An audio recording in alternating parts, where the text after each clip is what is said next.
Thanks for listening to the Higher Ed Athletics Podcast. Today, I'm joined by Ray Anderson, the Vice President of University Athletics at Arizona State University. Ray, thanks for joining me on the podcast. Glad to be here, Travis. Hope you're doing well. Everything's good here in Indiana, and we're just talking about great weather for golf that you all are hosting, and Arizona is a beautiful place, and I need to get back to ASU, and so I appreciate you taking the time, and we'll jump into the questions. Really thankful to be able to talk to someone like yourself because you have such a unique route to the VP and athletic director role. But I kind of want to start a little bit with your NFL business experience. So you had a significant business background in the NFL before becoming an AD. How did that experience help you transform the ASU athletic department, and how will it help you prepare for the changes that are coming to the industry with obviously NIL and anything else that comes up with the business? Well, my path has taken me down a variety of lanes, I should say. And so it's business and law and marketing and advertising and sponsorship and labor relations and operations and personnel. And so as I was an agent for a number of years, so a combination of experiences where when you put them all together, and then you come into a college community, an athletic department, there aren't a lot of things that are brand new. There are just variations of them. So my various experiences along the way certainly prepared me for whatever you need to do here, because at the end of the day, if you've had experiences and you have a sense of how business runs, and then you have a sense of how really good management people around you can help you culturally pretty much face any challenge, any problem, then you can get it done. So I had the benefit of a pretty diverse career path before I got into the athletic director seat, Travis. And so it served me well. Well, so Arizona State is, for those in the higher ed space that are listening, they know that ASU is synonymous with innovation, and it's considered the most innovative university pretty much every year in American higher education under President Crow's leadership. How does that innovation and the ability to kind of encouragement to think differently carry over to your athletic department? I imagine it's a big reason why it was an attractive position when President Crow was looking for his next VP and athletic director. Yes, it was. And so that President Crow is not a fan of doing the same things over and over the same way. He's not a fan of the status quo.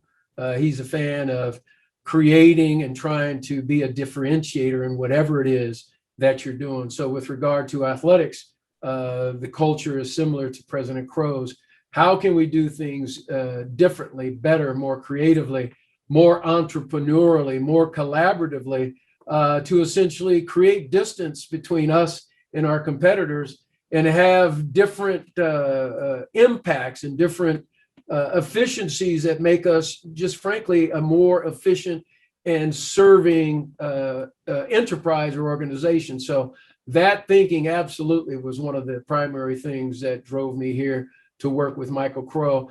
How do we do things that are going to lift Arizona State, in this case athletics, out of the middle of the pack, no pun intended, out of being average, out of being just okay, and try to strive toward how do you put programs together that give you a chance to be elite and compete consistently for conference and national championships? How do we figure that out in terms of upgrading facilities and raising money to provide more program, more value to our student athlete experience, facilities, mental health programs, to nutrition, strength and conditioning, better overall budgeting to advance our programs, to be able to afford more recruiting, et cetera. How do you figure all that out is part of the innovation and the let's think differently, let's think more creatively modality under which we work here under President Crow. Yeah, so when you came in, I wasn't familiar with where the status of the athletic department was that you inherited, but was that really, how do you analyze that when you come in and see what everything needs to be changed, and then how do you prioritize it? Because it sounds like there was a lot on that list of innovating and doing things differently. How does one think up that list and then prioritize it based on when you enter that chair? Well, you got to come in and then you have to do a genuine, honest, objective assessment of what you have across your sports, across your head coaches, across your administrators, across your operations folks, across the folks who are responsible for every category that touches athletics, and in this case, our student athlete experience. And you come in and you do an honest assessment of what you have. And then you have to be very honest and creative about prioritizing what is important, where you have to really jump all in 100% now to push the tides up so everybody gets a chance, and be honest about, okay, what's your assessment, what's your strengths, what's your weaknesses, and then prioritize, and then make sure you have folks buying into what assessments you've made and what plan you need to essentially make progress, and then agree that they are going to be part of a culture that wants to execute your plan your work, work your plan. And it's not easy, because if you're trying to make significant, urgent change, sometimes you'll get resistors. And so you have to work through the transition process, even with folks who aren't able to buy in. And so it's a massive undertaking, but it can be done if you come in, make an honest assessment first and foremost, are very transparent and honest with people with regard to what the expectations are, and then move forward aggressively and together to try to reach your aspirations. Well, it seemed like from what I've read about in the history of ASU as an institution, that they had to they had dealt with some of those people that were resisting innovation and doing things differently. And so I'm sure that at least that kind of helped, that the athletic department and the institution as a whole was kind of dealing with the same, not really cultural thing, I guess, but maybe just changing to the new environment. And I'm sure that helped a lot. Yes, you've hit that right on the head, very frankly, and people know this history. When President Crow came here, he was not very popular after he was here for a while, because he looked around and said, the system here, the way it's been working, has been underserving what a public university is supposed to be delivering. And so he changed a lot of the traditional way that academicians were used to essentially doing their thing at a public university. And he really, to put it quite bluntly, ran some people off who weren't going to be able to make the change. It's like, who's this new guy from Columbia University in New York coming in, moving our cheese, disrupting the way we've done it? Well, it was that same mentality, that same approach, that same insistence on not doing it the same old way so we can get better, that I brought here to athletics. So the fact that that was his way of operating, we had talked about it in advance of me coming here, because I was not interested in coming to a traditional, we've always done it this way kind of athletic department. Instead, we talked about, no, we're going to do it a different way. And we are going to make some changes. And some people are going to have their cheese moved, and they're going to be uncomfortable, but we will get through that phase, because we want to be elite. We want to be top third, top quartile in everything we do, and more. And so it was very much in sync, Travis. Makes me want to just come and visit ASU even more. So it's just it truly is one of those things where the institution and the athletic department are truly aligned, and the leadership. And one thing that was kind of very much criticized in athletics during COVID was dropping sports. And in your history, I look back and you all have added sports. And so during your tenure, when few in the industry are doing so, what was your vision for actually adding sports? And we're talking about what the industry calls non-revenue sports, but sports are sports. And did being an athlete at Stanford and then attending law school at Harvard, two schools that have arguably the most sports of a Division I membership, Did that contribute to that vision that you had whenever you arrived at ASU and thinking about adding varsity sports?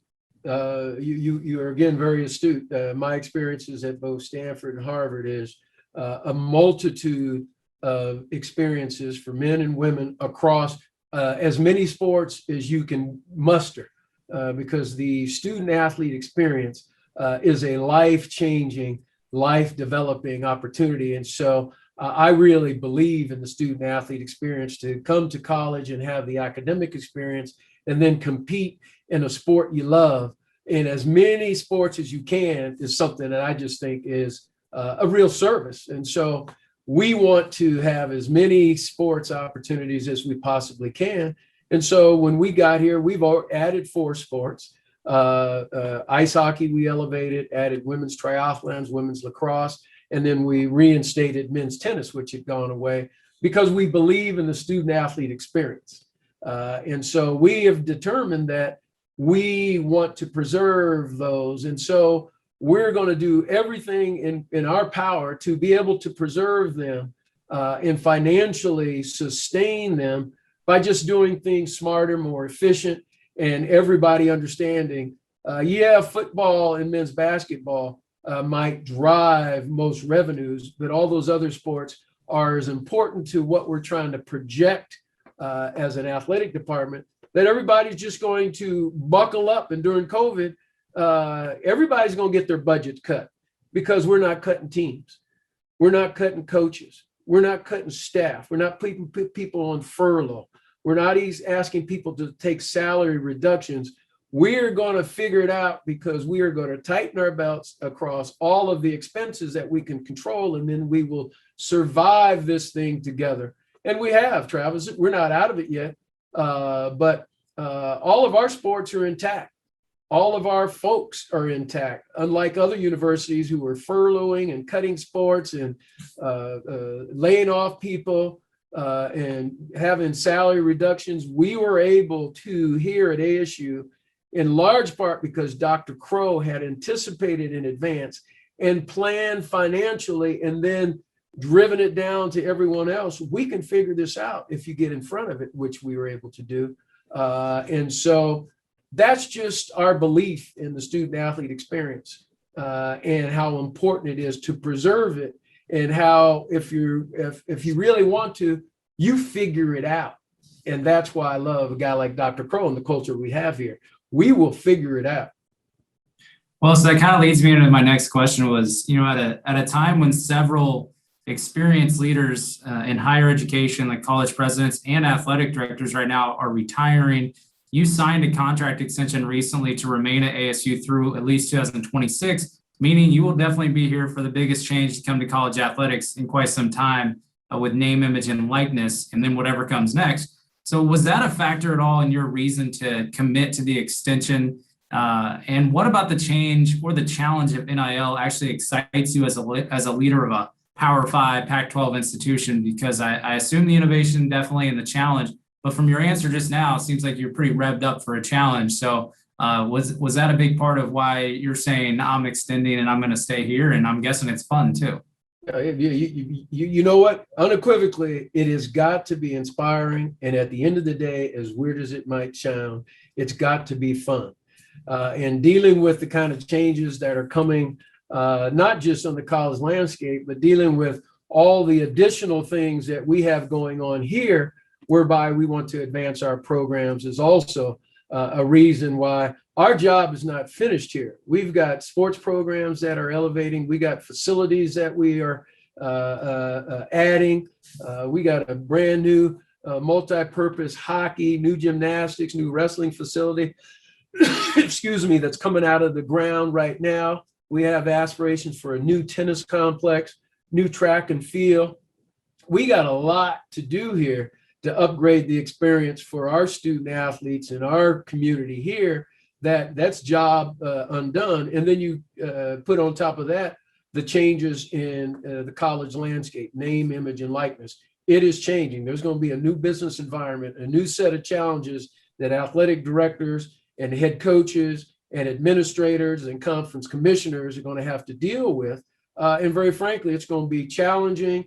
And it's going to be fun because change for the positive can be invigorating and fun, and wanted to be part of that changing landscape for the better, including name, image, and likeness, because it is the right thing to do. It's just a matter of how you structure it ultimately, and then how you are able to monitor and govern it going forward, so that in fact the revenue producing sport athletes get a chance to appreciate and get some monetization for it, while at the same time preserving all of those non-revenue sports and the amateur experience by not going overboard with how you handle all this name, image, and likeness. Putting all that together is going to be a rigorous task, Travis. And so being part of trying to figure out that Rubik's Cube, for those of us who like that kind of stuff, that's going to be fun. Oh, by the way.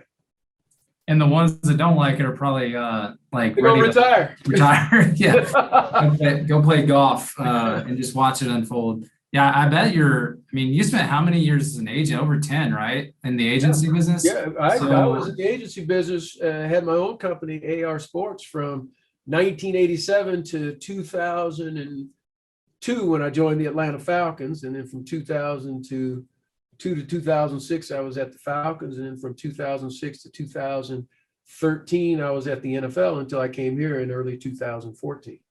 So I doubt there's that many, if any, athletic directors that are going to understand the new agent landscape of what's going to come to NIL, because so many new companies popping up, and then how are agents going to be used? I just bet that at least you can think of it from different angles, right? Well, I was there. I was an agent for years and years for players and coaches, and so from the agent's perspective, looking through the lens of the player and their families and coaches and their family, I got a good sense of what the expectations are there. And also having worked at a club level and then at the league office in football ops, and then now in this AD chair, I've seen it from a variety of angles. So I think I have a pretty clear level head about what the various expectations might be, and the ability to sit back and understand what that perspective is, because I've kind of sat in those seats, been in those shoes. And so that's part of the, very frankly, the fun I anticipate. And fun's kind of a goofy word. I don't mean it to be derogatory at all or flippant at all. But when you're dealing with problems that really will require some mental acuity and some imaginations to deal with, I think people should understand that really can be fun in the mad scientist way, Hey, I do eligibility for my career. People think I'm crazy that I find that punching those numbers. I just submitted the grad rates data. Like, I actually find that fun because it makes you challenged. You got to look up so much stuff, and people probably think I'm crazy, but it's stimulating and you enjoy it. So it's a good challenge. Well, let's kind of transition into another area is Professor Anderson. So a fascinating thing I discovered about you is that you are or were at least a professor of practice in the law school. Can you maybe explain how that happened and why it's important for you to be involved outside of your day job as the VPAD whenever you came here and that was part of it? Yeah, I remain a professor of practice at the Sandra Day O'Connor Law School. So I certainly participate on a number of panels and discussions that they may have. But in the spring, I co-teach with Professor Stephanie Jarvis a course on negotiating in the sports industry. And so the opportunity to get in the classroom amongst very astute, smart, aspiring master's students in the sports industry is very scintillating, because they will keep you sharp. They will keep you young. You just don't waltz in there because you have these experiences and not expect to be challenged and hard questions posed to you. I find that very enjoyable.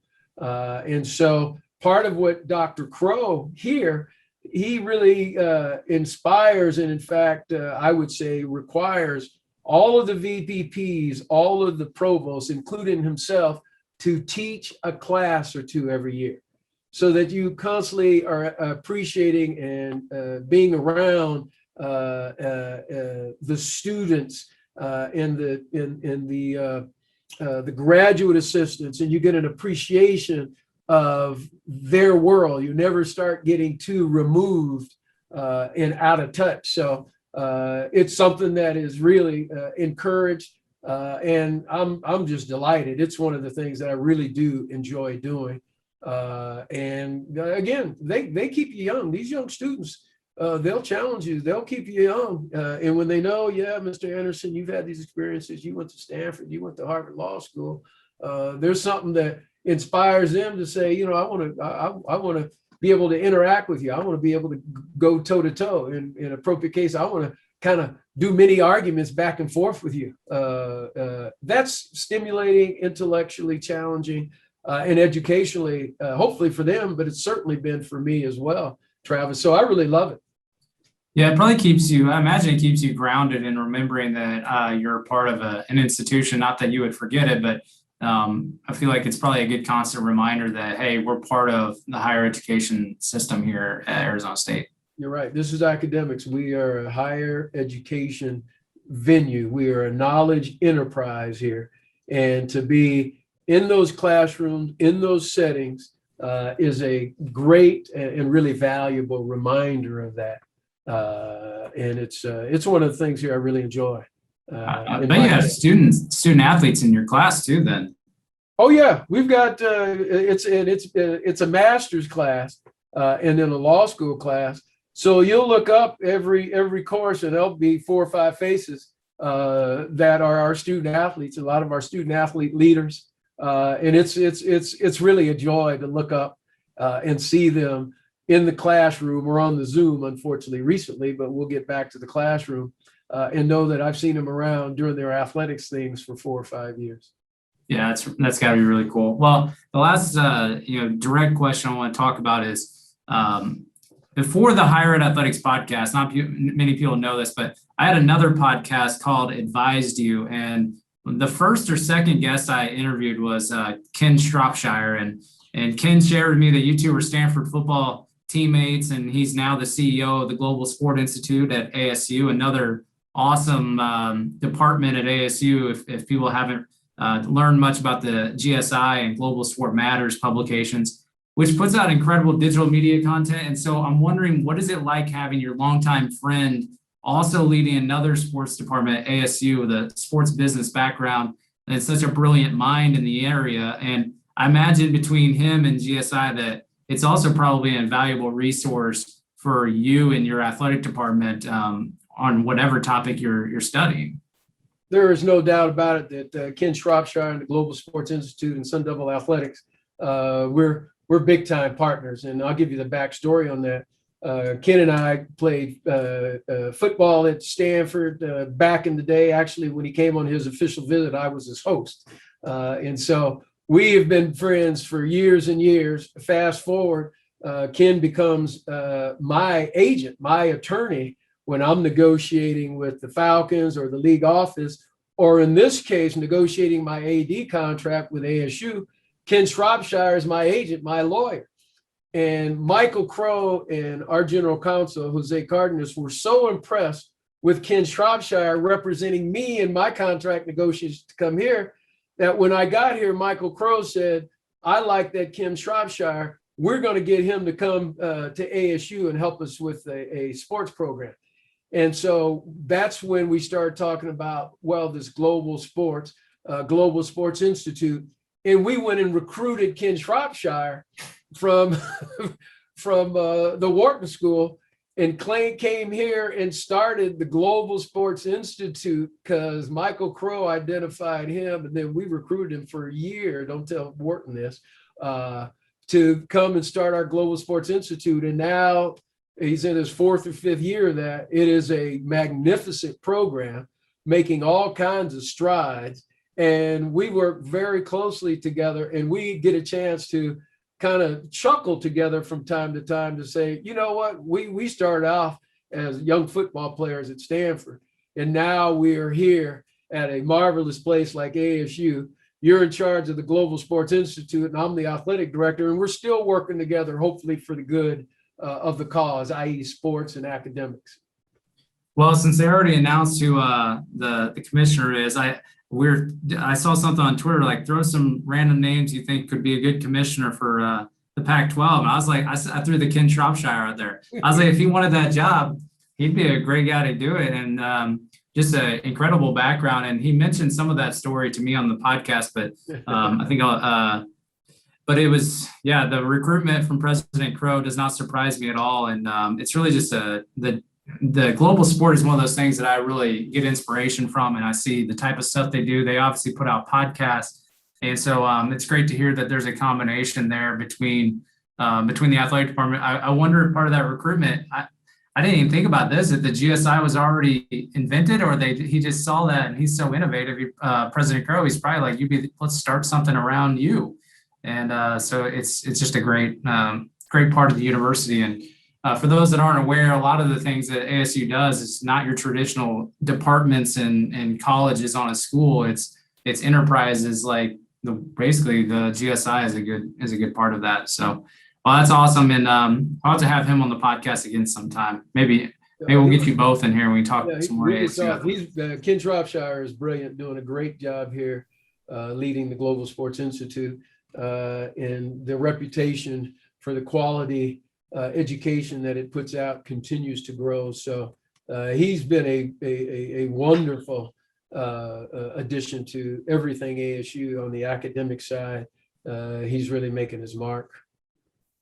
Well, Ray, my last question is just some parting advice on some of these either aspiring senior level administrators or current athletic directors that might be a little concerned about the coming approach of NIL, and that, we got to think creatively and we got to think different.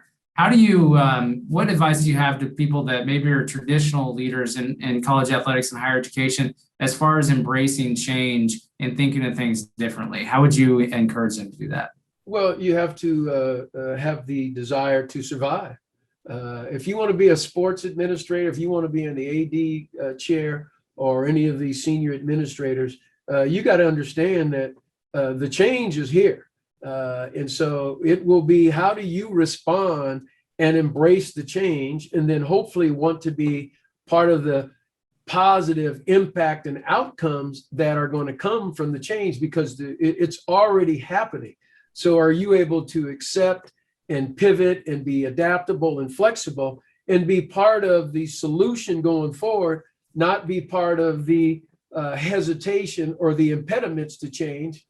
So it's kind of like you really either you're going to get on the train or you need to get off the train and do something else. So my advice is be open-minded, be accepting of the fact that it's happening.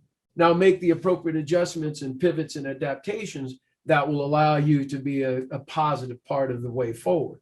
Otherwise, you need to go look at something else. It's that simple. Ray Anderson, Vice President of University Athletics, Arizona State. Thanks for being on the Higher Ed Athletics podcast. My pleasure, Travis. Good to see you, man.